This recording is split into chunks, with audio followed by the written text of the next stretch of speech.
Hello and welcome to Civic Spaces, the podcast from the European Civic Forum, where we sit down with those fighting for systemic change in Europe and beyond.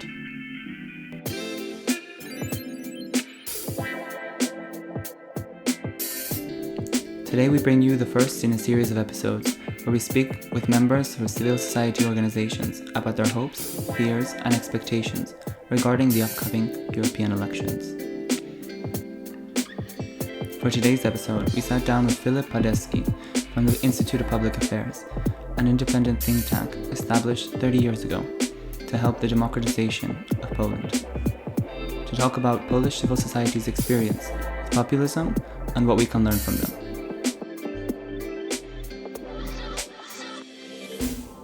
So, welcome to this special episode of Civic Spaces from Marseille in the wonderful studio of Radio Galère. I'm very pleased to be joined today by my colleague Iñaki and by Filip Pazderski from the Institute of Public Affairs in Poland. Filip, welcome. Yes, hello to you, to everyone, and it's great to be here. Thank you for the invitation. The place is really great. It's it's a pity that you cannot be here with us, but yeah. So, Filip, maybe to start with, you could tell us a little bit about your organization and its work. Sure. So, I'm coming from Poland, where I work at the think tank organization, an independent, non-partisan think tank organization that was established almost 30 years ago to support the democratization of Poland after the communistic regime. And we are working on several issues, and one of the most important ones, and this is also my agenda, is democracy, like democratic institutions and civic engagement. And so in this episode, we want to talk a little bit about, some of the threats to democracy in Europe, if we could say it like that. We know that over the last years there's been the growth of some, you could call them populist forces or anti-democratic forces in a number of countries, including in Poland. And now in many Western European countries, we're seeing the growth of some forces that are strongly allied to those. So I was wondering if you could tell us a little bit about the rise in popularity of the Law and Justice Party back in 2015, I think they came to power. That's right. Maybe you could speak a little bit about that and how that sort of came about, set the scene.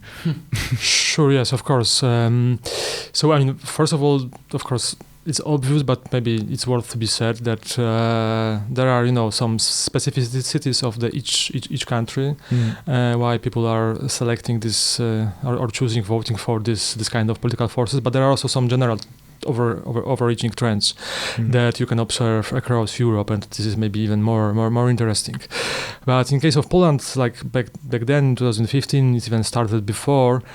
There was a composition of few things. So first of all, you would have some significant part of the society having the feeling that they are somehow left behind. Yes, that after we joined the EU in 2004, we are celebrating, by the way, the 20 years anniversary right now. And but after we joined the EU, the country have developed, enormously. In all over the places actually. Yes, but then you might have the feeling among some of the people that that maybe there are some people, some groups, some places that develop more than others. And it was used by these politicians, by the populistic politicians, to create the narrative that actually is these are like some allies that have the coalitions, that build the coalition with the European mysterious forces, connecting them also with Germany, creating the perception that these are the Germans that are ruling the EU actually, and it's the being anti-German is very strongly rooted in our Polish history and culture, because we were always occupied or attacked by Germany over the years. But anyway, I don't want also to bring you to this historical stories. It's very interesting, but we could spend a night here. Sure. So really building the narrative. I mean, I'm still talking about these populistic politicians that was actually appealing to people's emotions. That's true. Country was developing, and we have also recognized that. But there were also several or quite a few social groups that there were no policies prepared and adopted that would answer their needs. And also people started to travel to see other countries in Europe because it was possible. So they see how the Germany is doing, how it is developed, like the Netherlands or Belgium, other countries, of course. They have their problems, but if you come there from the post-communistic country as Poland, less developed, you see the difference, and you see also the quality of life that can be different, and people, the expectations are growing, and this was also used by these populists. So this would be probably the one very important factor that was used, and then the second one probably was also other failures of the previous governments, also related to lack of communication with people, lack of explanation why they are implementing particular policies. One of the most famous, for example, policies that were adopted by the previous government that was run by Donald Tusk still back then, I think it was 2013 or 14. It was about extending the retirement age. Which happens totally without any consultations, and it make people mad about that because no one wants to work longer, even though if it may be related to collapse of the whole pension system. But I mean, anyway, you have to talk about that with people, and I'm not an expert, but I think that we also observed a similar situation in France like some time ago as well. So there was a composition of these things that actually helped this populistic politicians to win. So there was a fatigue of the previous government. There was a lack of solving issues, really answering people's needs, and their common perception was that the politicians are only dealing with themselves, like making quarrels, fights, like about some basic, not important stuff, and not solving people's needs, not working on for the people's interests. And here these populists came. I mean, in our case, it was Law and Justice, right-wing populist party, and they just suggested that they have these easy solutions to all the problems. They proposed some policies, some social policies, very very small ones, like the most important one was the child benefit, like a bit more than €100 for each child, to the family having one child on a monthly basis. This kind of payment that was adopted after the election actually, and that it is also created the perception amongst the society that they are the group that's actually taking care about people, because I mean we had this very famous in Poland saying, even though it's a bit, I mean, not that positive, saying that that all of them, all the politicians are stealing, are corrupted, but at least these ones they are sharing a bit, which is, I mean, which is a sad at the end, because it shows that this level of disappointment and disengagement within the society with the political system. But it started like that. And go for it. No, you go ahead. Go ahead. I was going to ask, because I think one of the things that has been spoken a lot about in terms of their rise and the tactics that they've used, not only in Poland but in other places in the European Union, is their victimization. Their narrative about being a victim to, as you mentioned, these elites, often in Brussels, and how I was wondering how it's been working, or how you've seen it evolve, especially as they've risen to power in certain countries in Europe and in Poland, if their victimization has continued and if the narrative has continued to work for them, because now they've implemented, I mean, in power, they've been able to then use that power to tackle and crack down on civil society organizations, and now they are the ones in power. So how has that narrative worked for them, or has it changed in your perspective? I think that the narratives are very important anyway, that are being used by the populists. And anyway, I also have a feeling that to some extent we should learn how to use similar strategies, but in other way around, like in more positive in this case sense. But because I mean, this is there are like several points in this guidebook of the populists. I mean, what they do, they start creating or like deepening the divisions within the society, like dividing the society, into like two camps, like black and white. I mean, there are those that are supporting them, following the worldview of this populist or like wing politicians that are being, evaluated as a good ones, as a positive ones, and all the others are against us, are the bad ones. And it was also the case in Poland. Law and Justice already before they won the elections, but even much more after, they created this kind of like concept that all people that are not following their conservative right-wing values, even more if they are going to Brussels or whenever else and telling us some bad things about the country, there are the traitors, that are not real member of the nation, actually, that are working against us, and actually they are to be blamed for all the problems with that we were coming one by one with time, but it's not the fault of the government, because the government is good, they are doing their best, whatever they can, but whenever there are the problems, they are caused by either this internal agents of the foreign forces or the foreign entities that are working against us. Yes, and it was also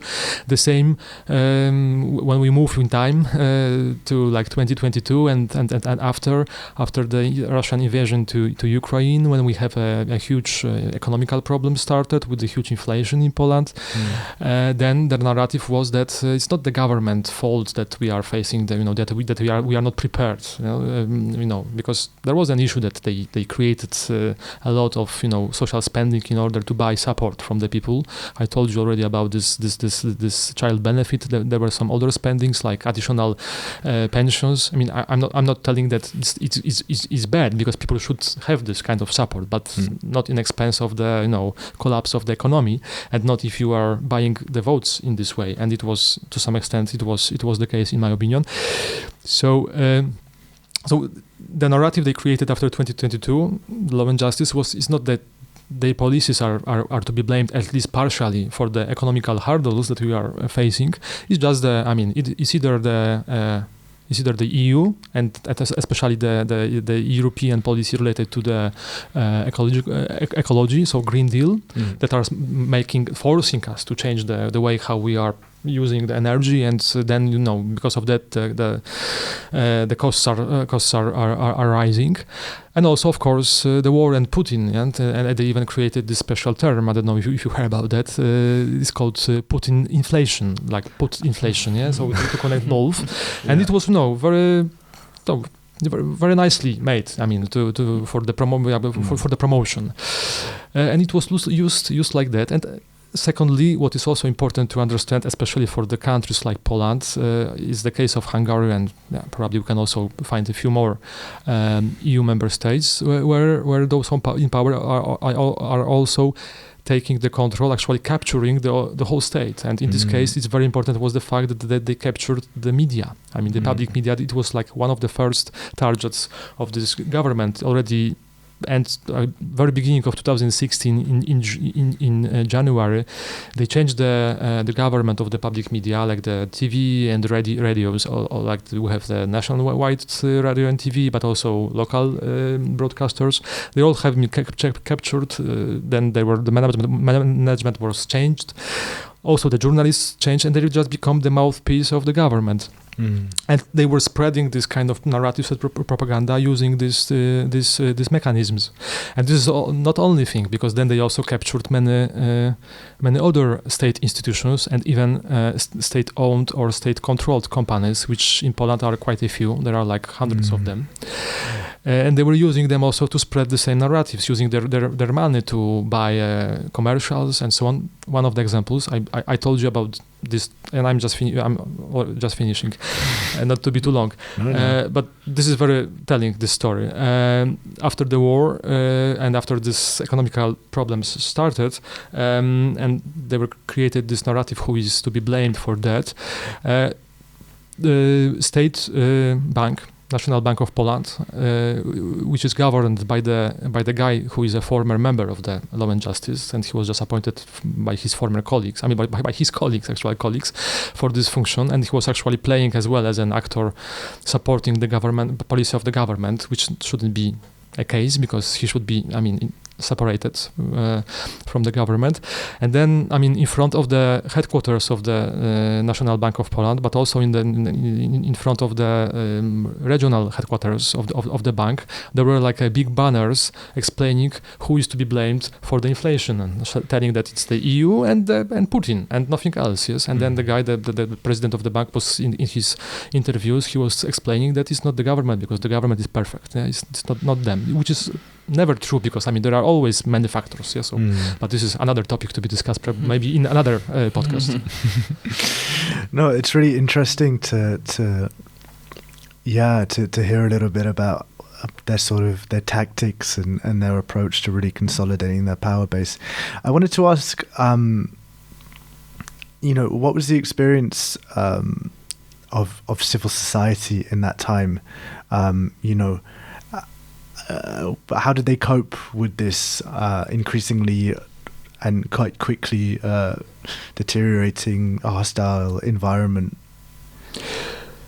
So it was hard because this type of politicians, they don't like anyone that is against them or is like trying to create stop them from doing whatever they want. So this independent organizations, there are always problems, like the troublemakers. And actually, they also started to attack them from the very beginning of their rule, actually. And you would see, at least several steps that were taken to attack civil society organizations in Poland.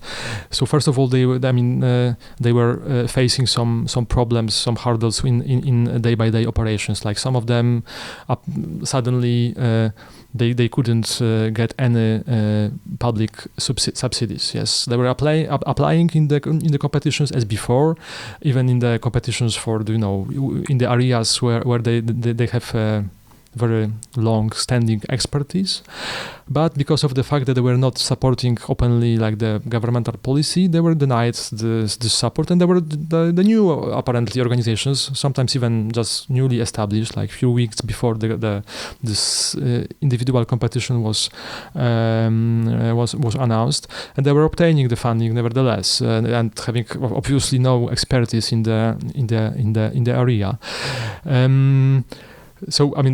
But this is just the one strategy. Also, then you would see the situation where the access to the decision making, to legislation process, was also denied to organizations because some of the bodies for the civic dialogue was closed down or at least suspended. They were just not there were no meetings, or we have the system also of official public consultations of each bill that is prepared within the government, and it was not used at all almost. Yes. And it's already started in 2016, and then it continued over the whole time. And also then they started to actually within this narrative, building the divisions within the society, they created the division within the civil society. So there was a part of the civil society organizations that were evaluated as a good ones because these were those that were working for this more conservative traditional values, or related to Catholic Church, or even run by the colleagues from the ruling party, or relatives, and it also happened quite a lot. And these were promoted, included, invited to the meetings by the government, but also significantly supported with funds, more and more with time, and all the remaining ones were seen as the evil, as the bad one, as the bad group. And especially in this group you would find organizations working on human rights, on anti-discrimination, on different minority rights like LGBTI people, ethnic minorities, but also women, organizations working on environmental protection, watchdogs. So every area of life which was not recognized as important by the government. Organizations working in this area, they were facing problems in obtaining public subsidies. And you may say, I mean, so what? Because there are other opportunities to fund work of the CSOs, and maybe even they are more important. But the fact is that in Poland, public funding still is the most important part of the funding for the civic sector. So if you deny this funding to a certain group of organizations, they don't have an opportunity to fund their operation. And actually, in some of these areas like human rights, there are not that many other donors that are willing to support, especially significant numbers of organizations. Yes, there are very few of them. And also, when it comes to private funding, private donations, it's developing, and actually it has developed over these years, but back then in 2016, 2015, it was very undeveloped. People were not unwilling to support financially civil society organizations for several reasons. One of those is the fact that still the society was not that wealthy, and also we have to remember also that we are talking about the society with a very large level of distrust, and in this level of distrust, first of all, it's very easy to create this picture that these organizations are kind of like mysterious and you shouldn't support them, and also the society is very difficult to be persuaded that maybe it's worth to support someone that you do not trust, because in general we do not trust to each other, because this is this is something that we have from the communistic times, unfortunately, and even probably from the previous times. But and then here is the but, and here is the positive part. Yes, maybe amazing. Yes, finally, I don't want to to create only this bad picture. Because we changed and we learned a lot over these years. We also, the organizations learned a lot how to operate, how to speak to the society in order to attract their attention and get support from them, also financial support. And this was, as I told you, we have problems with this private donations in the beginning, like 2015, 2016, but it was changing with the time, and there were and it was due to the new ways how the organizations started to communicate, to go to the people really directly, ask them for support, also financial, explaining why it is important, why they need it, telling to the people in very simple words what they are doing actually, and how the world would look like without them, without this work, and so on and so forth. So and then this level of donations has really changed, and now we are in the situation where, in the research that we have done in my institute actually last year, asking people about what kinds of civic engagement they are doing or they have done in the last 2 years, on the first place there was actually donating to different social causes, 40% of people say that done this. Maybe there is still to be done, but it's much more than it was before, because before it was not like that. Of course, the situation with COVID also influenced this, because people were donating in this time as well, or then situation with Ukraine refugees coming to Poland as well. It was a huge, massive civic movement, people supporting those people in need. But this is also related to the situation with the government that was attacking organizations, and then the organizations were trying to ask people for support, and quite a few were very beneficial in that. So in this sense, I would say that yes, it was a very hard time for many organizations that were put on the very hard diet, especially financial ones. Some of them have to cease their operation, some of them were closed down, like few organizations working with migrants, like in 2015-16, because there were public competition suspended. But those that sustained, they really learned a lot how to work in these different circumstances, and I would claim that at the end of the day they became stronger because of this diversity of support, having support from the society, and also benefiting from enlarged cooperation within the sector. Because this is another very important result of the last 8 years, and the change within the civil society, that we really learned that it is important to cooperate, and we also learned how to do this and how to organize the solidarity actions, how to organize many things all together, exchange the know-how in order to get stronger together. Yeah, I mean, and all that know-how and all that experience in challenging all that far-right movements and all that crackdown on civil society has taught you so much. And now with the upcoming European elections and the expectation that the far-right and the populist movements will grow, what would be your kind of advice or two-piece advice on how to challenge that or how to strengthen civil society, or a message of hope on how to stop the rise of these populist movements? So first of all, I think that very important is the one of the words that you mentioned, like the hope, because and now I'm okay. To give the credits, I'm following the ideas of Thomas Kumpes, who is working on hope-based narratives, telling that, and also basing on the knowledge coming from psychology and several others areas of research as well. So telling that first of all, you shouldn't repeat the narratives that are being prepared by these movements. I mean, if they speak about that the migrants are bad ones or they are evading us and so on, you shouldn't start fighting with them and explaining that they are not. Yes, I mean, because in this way our brains works like that you are nevertheless you are creating the perception amongst your recipients within the society that there might be something in the case, even if you are denying this, you are still repeating the concept. So very important is to actually create your own narrative instead of telling that answering that not migrants are not bad. You should tell how they are contributing to our society, or maybe how our societies look thanks to their thanks to the fact that they came to our countries. But just only speak.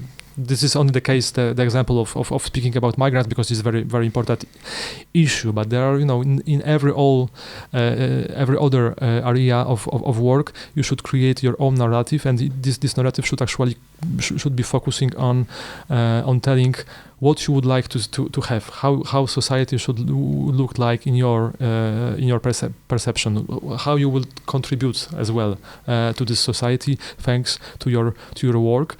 And also trying to be not too complicated. Yes, probably I'm not the best one to give this advice because I'm already talking too long.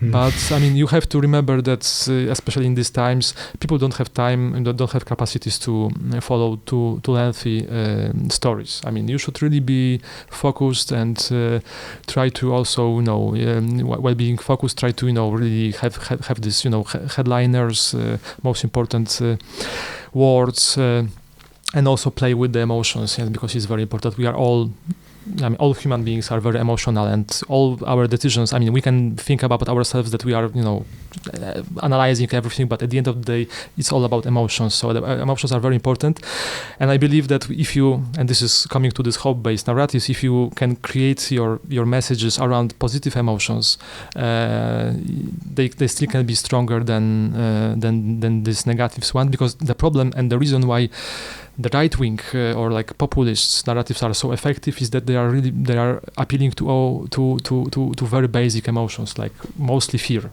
And the fear is a very basic. This again, I'm not an expert of neurology, but it's this feelingness of fear is it was created in our brains when we were still living on the trees. It's very very very very primal feeling.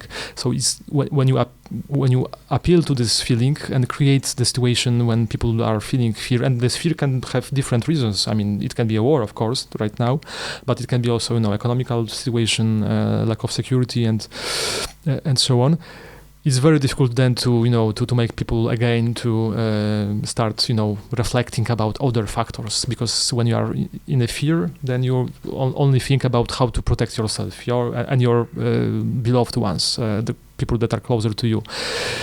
And I believe that we should try to overturn this by talking about basic emotions that are common to all us, of all human beings, which are related to also to security, which is also related to being together with people that we understand, we share values, and support to each other, and so on and so forth. For that, probably you should invite someone much more prepared to work on communications, but my message would be to try to formulate your ideas in the most basic but also appealing to people emotions way, and create positive stories that will be appealing to again people emotions. Mm-hmm.